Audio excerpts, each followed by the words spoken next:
ये hate speech है ही नहीं, ये आतंकवादी घटना है।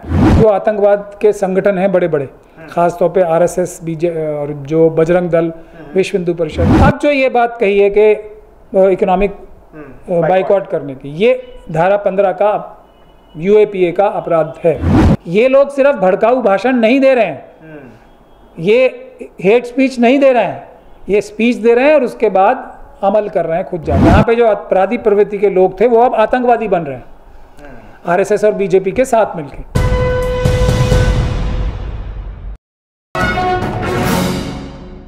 दिल्ली में बीजेपी नेताओं के जरिए दिए गए नफरती बयान यानी हेट स्पीच। हेट स्पीच ये वो पहला कदम है जो किसी भी हिंसा को बढ़ाने के लिए आपको उकसाता है, किसी भी दंगे को भड़काने के लिए उकसाता है। और ये hate speech Bharatiya Janata party के नेताओं के जरिए देश की राजधानी दिल्ली में दी गई है। इस पूरे मामले पर बातचीत करने के लिए हमारे साथ सुप्रीम कोर्ट के वकील महमूद पराचा इस वक्त मौजूद हैं। पराचा साहब, सबसे पहले आपसे ये जानना चाहते हैं कि जो बीजेपी नेता हेट स्पीच दे रहे थे दिल्ली के उस दिलशाद गार्डन के इलाके में, आप उस पूरे मामले को किस तरह से देखेंगे और इस पर क्या होना चाहिए? हेट स्पीच कहना इस मामले को कमज़ोर करना है, मतलब ये हेट स्पीच है ही नहीं, ये आतंकवादी घटना है। आतंकी जो नेता सरगना होते हैं, आतंकवादी जो आतंकी जो लोग होते हैं, वो अपने रिक्रूटमेंट करने के लिए, अपने कार्डर्स बनाने के लिए इस प्रकार की बयानबाजी करते हैं जो उन्होंने की है। जो बड़े बड़े आतंकी होते हैं वो अपना कार्डर बनाने के लिए जो काम करते हैं वही काम उन्होंने जाके किया, ताकि ऐसी जगहों से जहाँ पे कुछ एक दुर्भाग्यपूर्ण घटना हो जाए वहाँ पे जाओ और रिक्रूटमेंट करो। यही जो आतंकवाद के संगठन हैं बड़े बड़े, खास तौर पे आरएसएस, और जो बजरंग दल, विश्व हिंदू परिषद, हिंदू सेना और बहुत सारे इस तरह के जो संगठन हैं आरएसएस से संबंधित, मनुवादी मानसिकता से संबंधित, वो यही काम करते हैं। जहाँ भी कुछ छोटी मोटी प्रॉब्लम हुई वहाँ पे जाके ये काम करते हैं। और यहाँ तो एक बड़ी घटना हुई थी, एक मर्डर हुआ था मनीष का, तो वहाँ तो इनका जाना बनता ही था। और वही बगैर दिल्ली पुलिस की, जो बस असली मज़े इसमें जो बात है वो है दिल्ली पुलिस की परमिशन के बगैर इतनी बड़ी आतंकवादी घटना करना, और दिल्ली पुलिस वहाँ खड़े होके, ये पूरी दिल्ली पुलिस की बात नहीं है, जो दिल्ली पुलिस के भ्रष्ट अधिकारी होम मिनिस्ट्री से अपॉइंट होके आते हैं इस कामों के लिए, उन्होंने ये आतंकवादी घटना अपने संरक्षण में कराई है। तो उन भ्रष्ट अधिकारियों का भी जो जुर्म है, जो अपराध है, वो आतंकवाद ही है। मैं दो तीन चीज़ें पूछना चाहता हूँ। वहाँ जो बातें कही गई और जो स्पीच दी गई, जिसमें लोनी से बीजेपी विधायक नंदकिशोर गुर्जर हों, परवेश वर्मा हों, या उसके अलावा आचार्य हों, साधु हों, संत हों, ये सब वहाँ मौजूद थे। इसमें यह कहा गया कि मुसलमानों का आर्थिक बहिष्कार करना है, काटने, मारने और पीटने की बात भी कही गई। कहा गया इनका सामाजिक जो बहिष्कार है वो भी करना है, यानी बिल्कुल समाज से इनको अलग कर देना है, तब इनकी अकल ठिकाने आ जाएगी। इस पर आप क्या कहना चाहेंगे पॉइंट वाइज? ये उससे पहले कि मैं इस पर टिप्पणी करूं, मैं आपको ये बताना चाहूँगा कि हम भी 2 बार वहाँ सुंदर नगरी ये जो इन्होंने आतंकवाद की घटना की थी जा चुके हैं, और हमने शेड्यूल कास्ट और मुस्लिम समाज के लोगों ने वहाँ मीटिंग्स की 2 बड़ी, और हमने ये कहा है कि भानु प्रताप जी भी गए थे, मैं भी गया था, कल भी गए थे हम, कि हमने भानु प्रताप सिंह ने और मैंने ये वहाँ पे प्रॉमिस किया है कि मनीष की फैमिली को कानूनी सलाह हम दोनों मिल के देंगे, और जो उसके जो कातिल हैं उनको सज़ा दिलाने के लिए हम पूरी कानूनी मदद और पूरी ताकत से अपनी दोनों कानूनी मदद देंगे।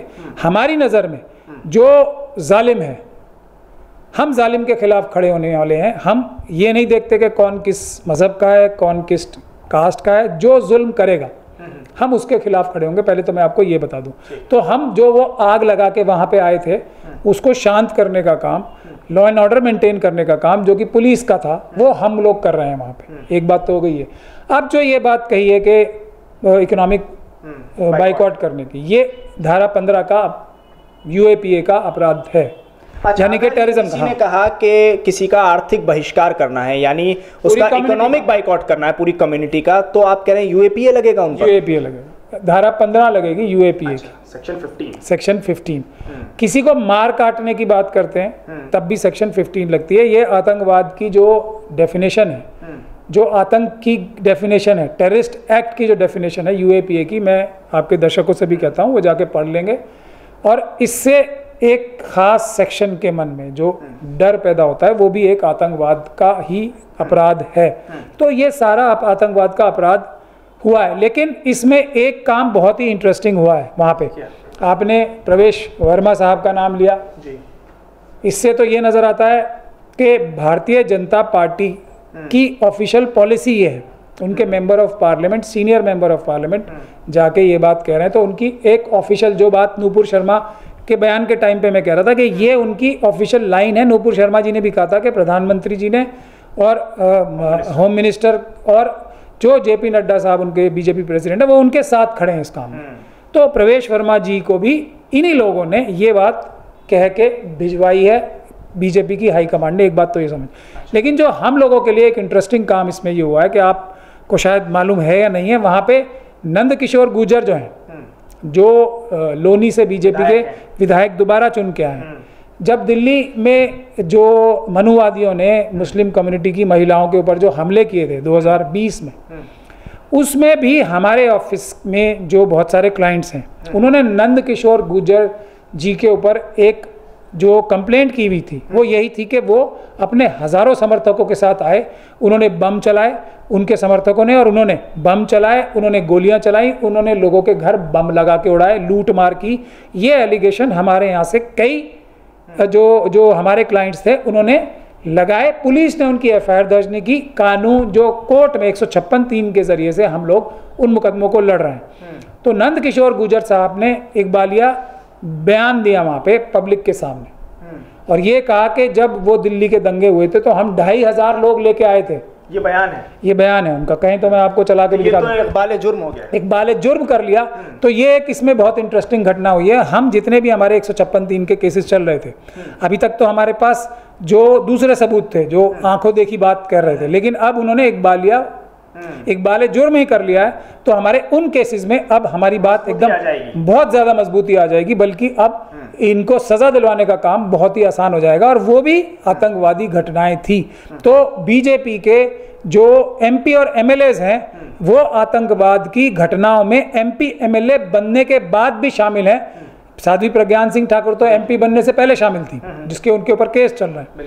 ये तो अब एमपी एमएलए बनने के बाद आतंकवादी जो कारनामे कर रहे हैं वो भी उनके भी सबूत अब आ गए हैं। लेकिन एक सवाल ये उठता है यहाँ पर, और काफी लोग इस बात को कहते भी हैं कि भाई इस तरह के बयान जो दे रहे हैं उन पर कोई ध्यान न दे, उनको बिल्कुल इग्नोर कर दिया जाए, इनका कोई जिक्र भी ना करे, यानी हम जैसे लोग इसको दिखाएं भी ना। अगर हम दिखा रहे हैं और बता रहे हैं तो हमारे जरिए भी नफरत फैल रही है, तो उन पर कोई ध्यान ना दे क्योंकि इनका जमीन पर कोई असर नहीं पड़ता। पर अच्छा साहब, आप मानते हैं, आप इतने सीनियर एडवोकेट हैं, तमाम चीज़ों को देखते आ रहे हैं, आप मानते हैं कि इन चीज़ों का असर ज़मीन पर नहीं पड़ता और एक विशेष समुदाय के खिलाफ जो ये बयान दिए जा रहे हैं उसका कोई असर नहीं होगा, सिर्फ बयान रह जाएगा, ज़मीन पर हकीकत नहीं होगी कोई? नहीं, बयान एक तो है नहीं। पहली बात तो यही, जो लोग हैं, देखिए मैं उन लोगों के बारे में, कौन लोग हैं उनके बारे में अगर वजाहत करें तो मैं ज़्यादा साफ गोई से बता सकता हूँ।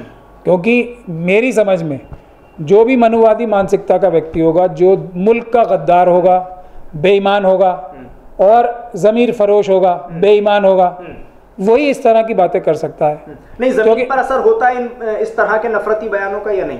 पहले ये सिर्फ नफरती बयान नहीं दे रहे हैं, ये नंद किशोर गुर्जर ने कन्फेस किया है, इकबाल जुर्म किया है कि 2500 लोग लेके आके वो अटैक किया।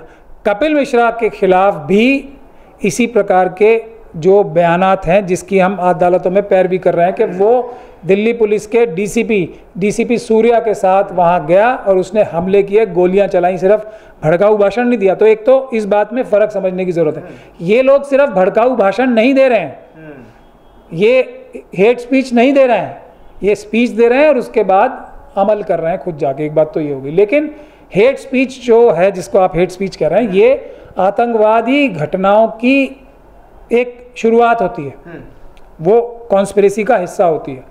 तो एक तरह ये अपराध ही है। उसके बाद उनके कार्डर्स और जमा होते हैं। उनके कार्डर्स बढ़ कैसे बढ़ रहे हैं कि वो इस तरह की बातें करते हैं, खुलेआम करते हैं, पुलिस उनका कुछ नहीं करती, पुलिस के सामने, पुलिस की प्रोटेक्शन में करते हैं और उनके ऊपर कानूनी कार्रवाई नहीं होती। तो इसी से तो हौसला मिल रहा है लोगों को इनके गैंग्स ज्वाइन करने का। समझ रहे हैं आप इस बात को? क्योंकि इन पर कार्रवाई नहीं हो रही तो हमारे ऊपर भी नहीं। और खुलेआम कह रहे हैं दिल्ली देश की राजधानी में कह रहे हैं, और कोई कार्रवाई नहीं होगी। इसीलिए इनके कार्डर्स बढ़ रहे हैं, आतंकी कार्डर्स बढ़ रहे हैं। जो हौसला मिल रहा है, जो लोग क्रिमिनल माइंड के लोग हैं ना, वो आतंकवादी बन रहे हैं इनके साथ। जो ये ज्वाइन भी कर रहे हैं इनके कार्डर्स। कौन बम चलाएगा? कोई शरीफ आदमी, चाहे वो कोई भी काम करता हो, किसी भी समुदाय से आता हो, वो किसी के घर जाके बम लगाएगा नहीं, किसी को गोली नहीं मारेगा, किसी के घर में लूटपाट नहीं करेगा। कौन करेगा? जो अपराधी प्रवृत्ति के वैसे ही होते हैं, उनको अपने अपराधी गतिविधियों को जो वो चोरी छुपे करते हैं, खुल को करने का मौका मिल रहा है, लूट मार करने का, डकैतियां डालने का, बम चलाने का, तो वो खुल के कर सकते हैं। और साथ में क्योंकि इतने बड़े लोग उनको उनकी लीडरशिप कर रहे हैं, उनको लीडरशिप दे रहे हैं, या उनकी क़यादत कर रहे हैं, या उनका नेतृत्व कर रहे हैं, तो वो अपने आप को बहुत सेफ महसूस करते हैं कि ये काम तो हम करेंगे और हमारा कोई कुछ बिगाड़ेगा नहीं, और वो हो भी रहा है। तो ये इतनी बड़ी घटना है। अब ज़मीनी बात पे आए, एक तो मैंने आपको ज़मीन पे असर इसका बता ही दिया, दूसरा ये एक चेन रिएक्शन बन रहा है पूरे मुल्क में, पूरे देश में, जिसकी वजह से पूरी दुनिया में भारत की बदनामी हो रही है कि यहाँ पे जो अपराधी प्रवृत्ति के लोग थे वो अब आतंकवादी बन रहे हैं, आरएसएस और बीजेपी के साथ मिलके। तो इसका ज़मीन पे असर ये पड़ रहा है कि लालच से कनेक्ट होके भी वो लोग आतंकवादी घटनाएं कर रहे हैं, जिसमें उनका लालच, तो कितना ख़तरनाक इसका असर होने वाला है वो आप लोग समझ सकते हैं। और ये सिर्फ मुसलमानों के ऊपर तो रुक नहीं रहा है, schedule caste, schedule tribe, OBC, Christian, Sikh, सबके ऊपर तो हो रहा है ये। नहीं, हिंदुओं पर भी इसका असर हो रहा है या नहीं? देखिए, जो मनुवादी मानसिकता से आते हैं, ब्राह्मण, क्षत्रिय और वैश्य, जो मोटा मोटे देखा जाए, इनमें भी कुछ लोग शरीफ होते हैं, वो मनुवादी मानसिकता के नहीं होते, वो इंसान को इंसान के बराबर समझते हैं, वो मनुवादी मानसिकता के नहीं हुए। तो वो उनको छोड़ के जिनकी मानसिकता ये है, लूट मार की है, जिनकी मानसिकता इंसान को इंसान के बराबर ना समझना है, तो वो लोग तो सब शामिल हैं ही इसमें। और जो भी व्यक्ति आरएसएस और बीजेपी के कार्डर्स में है, उसको तो आपको प्रिजम्पशन रहती है उनके खिलाफ कि वो इस प्रकार के होंगे ही।